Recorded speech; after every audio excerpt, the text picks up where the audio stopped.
Welcome to the Random Review. I'm your host, Aseta Ubaka. Today we are joined by a special guest from Malawi Congress Party. Our guest today is Halid Miawa, the region treasurer from southern region of Malawi. He will be explaining the history of MCP. Stay tuned. You are welcome. Can you explain a little bit about the history of Malawi Congress Party? Party is driven from the early days of His Excellency the late Ngwazi Dr. Hastings Kamuzu Banda. Ngwazi Dr. Kamuzu Banda left Malawi, then Nyasaland, in all those old days, possibly in the early 30s, for UK through South Africa. At first he went to Zimbabwe, from there he went to South Africa, from there he went to America, where he had his early education, and UK.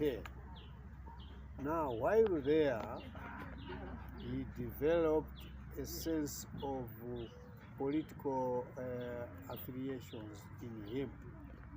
Those days we had a few African leaders like Jomo Kenyatta, who was his friend from Kenya. We had Abu Bakar Tafawa Balewa of Nigeria, and all those old leaders, Mwalimu Julius Nyerere of Tanzania, and at the time there were other young leaders at the time, like Robert Mugabe of Zimbabwe, who was at the time he was a bit younger than the ones I have mentioned. Now, these people, they developed a sense of trying to liberate the African continent, that we should also become what do we call them? We should become self-governed, so that we could be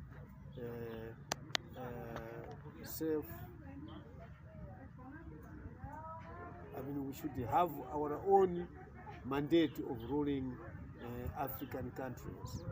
So this syndrome, I've forgotten Kwame Nkrumah of Ghana. He was the champion of this battle, you see, among his statesmen that I've mentioned here.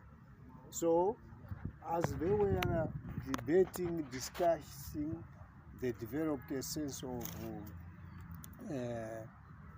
trying to colonize Africa from the British or French rule, from whatever.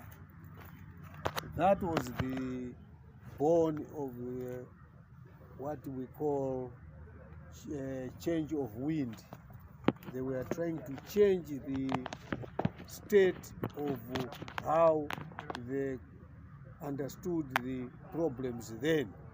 Because don't forget, after a partition of Africa, now here I'm talking of when these colonial rulers divided Africa. That is when we call partition of Africa. After they did that, they were doing that against the African demands. It was they themselves as the colonialists to divide or to share up the continent, which they managed to do. But as they were managing Africa, time was changing, and Africa itself was also developing.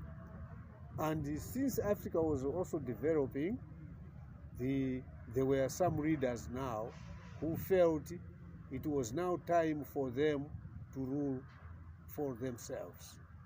Hence why this new born of Africa era from those colonialists. That's how it started. So each reader had to sensitize his African people from where he was coming from.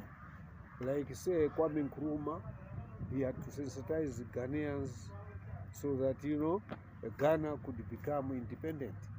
Tafawa Balewa, Nigeria, Jomo Kenyatta, Kenya, Julius Nyerere, Tanzania. Anyway, Zimbabwe, it was at a later period because the leader there was still junior to these other leaders. Now, Kamuzu felt that was also time for Nyasaland to come out of the colonial rule. So what did he do? Don't forget, or you will be told that Nyasaland was bound together with two other countries, Northern Rhodesia, Southern Rhodesia, and Nyasaland. This is why there was what you hear nowadays, that there was Federation of Rhodesia and Nyasaland. Luckily enough, all these three countries were under the British rule. You see? So it was easy to negotiate with the British so that, Nyasaland could become independent, Northern Rhodesia could become independent. Northern Rhodesia, there was Kenneth Kaunda. He was also an old statesman who led Zambia as, from the colonial bond. So when in the early 40s, 43, 48, 49, Dr. Banda, our president, our former president, was very instrumental among his other leaders, because he himself was a doctor in UK at the time. So these other leaders found advantage on him because one, he was they are a physician, they are a doctor. Some were going to him for treatment and all that. And due to that, they were negotiating and discussing whatever to do in Africa. So that made him to be on the center point of trying to coordinate with the other African leaders. That was the time. So during those old days, this country was being managed by chiefs. You know that chiefs have been in this country for long, right? But most of them were not educated anyway. But Dr. Banda used to use those chiefs, up to the point that he was calling some of them to go to UK. He was trying to sensitize this idea that as they came back, they could tell other African leaders or other people in Africa or in Malawi, in Nyasaland at that time. Now, on top of those chiefs, there were few other people who were educated then. They also followed the the same trap, like the Manoa Chirwa. You hear people of Manoa Chirwa. There was somebody who was C.C. Chinula, Charles Chinula. There were people like Sangara. There were old people of such caliber those days. They were also canvassing to people around Nyasaland to say, no, we have to get our own self-government. And this picture had entered the minds of people. And there were some people who were really learned people, educated people, like the Otto Chirwa you are talking about, because the name of Malawi Congress Party came from Otto Chirwa. He's the one who named that name of Malawi Congress Party. That was when Dr. Banda was in Guel, but that was now in 1959. From April 1959 to from March 1959 to April 1960.